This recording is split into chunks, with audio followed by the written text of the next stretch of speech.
asifiwe. Bwana apewe sifa.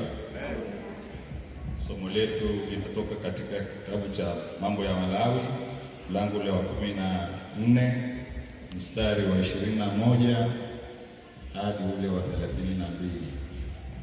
Nami nasoma kama ilivyoandikwa. Tena kwamba ni maskini, naye hawezi kupata kiasi hicho, ndipo atatoa mwana kondoo mmoja wa kiume awe sadaka ya hatia ya kutikiswa, ili kufanya upatanisho kwa ajili yake, na sehemu ya 10 ya efa ya unga mwembamba uliochanganywa na mafuta kuwa sadaka ya unga, na logi ya mafuta na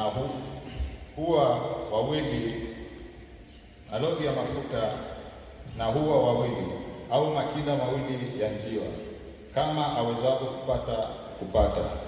Huyo mmoja atakuwa sadaka ya dhambi, na wa pili atakuwa sadaka ya kuteketezwa.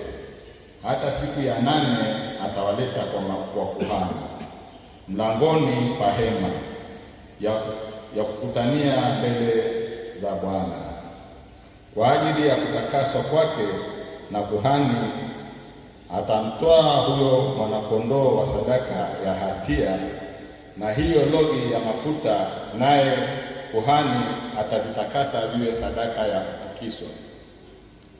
kutikiswa mbele za Bwana. Kisha atamchinja mwana kondoo wa sadaka ya hatia, na kuhani atatoa katika damu ya sadaka ya hatia na kuitia katika ncha ya sikio la kuume la huyo atakayetakaswa, na katika chanda cha gumba cha mkono wake wa kuume, na katika kidole kikuu cha mguu wake wa kuume. Kisha kuhani atamimina sehemu ya hayo mafuta katika kitanga cha mkono wake mwenyewe wa kushoto. Kisha kuhani atanyunyiza baadhi ya hayo mafuta yaliyo katika mkono wake wa kushoto kwa kidole chake cha mkono wa kuume mara 7 mbele za Bwana. Kisha kuhani atatia mengine katika hayo mafuta yaliyo mkononi mwake katika ncha ya sikio la kuume la huyo atakayetakaswa, na katika chanda ya gumba cha mkono wake wa kuume, na katika kidole kikuu cha mguu wake wa kuume, juu ya mahali pale penye damu ya sadaka ya hatia. Na mafuta yaliyobaki katika mkono wa kuhani atayatia juu ya kichwa cha huyo atakayetakaswa, ili kufanya upatanisho kwa ajili yake mbele za Bwana.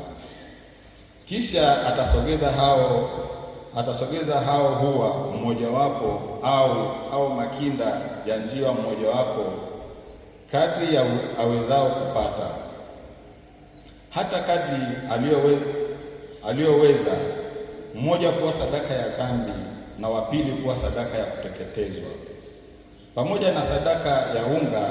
Na huyo kuhani atafanya upatanisho kwa ajili yake huyo atakayetakaswa mbele za Bwana. Mstari wa 32. Huyo ambaye ndani yake mna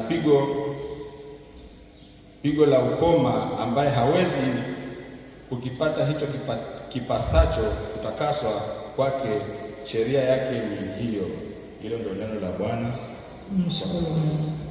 Somo linatoka katika kitabu cha Waebrania mlango wa 9. Waebrania mlango wa 9 mpaka 22.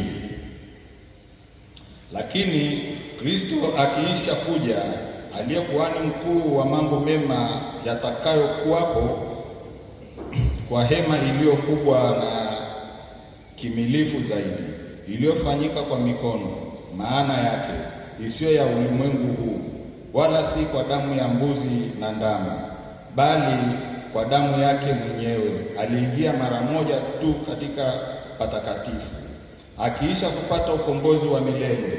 Kwa maana ikiwa damu ya mbuzi na mafahali na majivu ya ndama ya ng'ombe walionyunyuziwa wenye uchafu kutakasa hata kuusafisha mwili, basi si zaidi ya damu yake Kristo, ambaye kwamba kwa Roho wa milele, ambaye Roho wa milele alijitoa nafsi yake kwa Mungu kuwa sadaka isiyo na mawa itawasafisha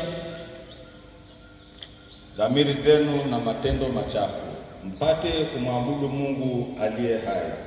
Na kwa sababu hii ni mjumbe wa agano jipya, ili mauti ikiisha kufanyika kwa kukomboa makosa yaliyokuwa chini ya agano la kwanza, hao walioitwa waipokee ahadi ya urithi wa milele. Maana agano la urithi lilipo, lazima iwepo mauti yake aliyelifanya. Kwa maana agano la urithi lina nguvu palipotukia kufa kwa mtu, kwa kuwa halina nguvu kabisa ikiwa yu hai yeye, halina nguvu kabisa akiwa yu hai yeye aliyejifanya. Kwa hiyo hata lile la kwanza halikuanzwa pasipo damu. Maana kila amri ilipokwisha kunenwa na Musa kwa hao watu wote, kama ilivyoamuru sheria, aliitwa damu ya ndama ya mbuzi pamoja na maji na safu nyekundu na hisopo, akinyunyizia kitabu chenyewe na watu wote, akisema, hii ni damu ya agano mliloamriwa na Mungu. na ile hema nayo na vyombo vyote vya ibada alivinyunyizia damu vivyo hivyo. Mstari wa 22. Na katika Torati karibu vitu vyote husafishwa kwa damu, na pasipo kumwaga damu hakuna ondoleo. Hilo ndo neno la Bwana. Tumshukuru Mungu. Neno la Mungu ni taa na mwanga wa njia zetu, ili tumulikie popote tutakapopita. Tuimbe haleluya, haleluya.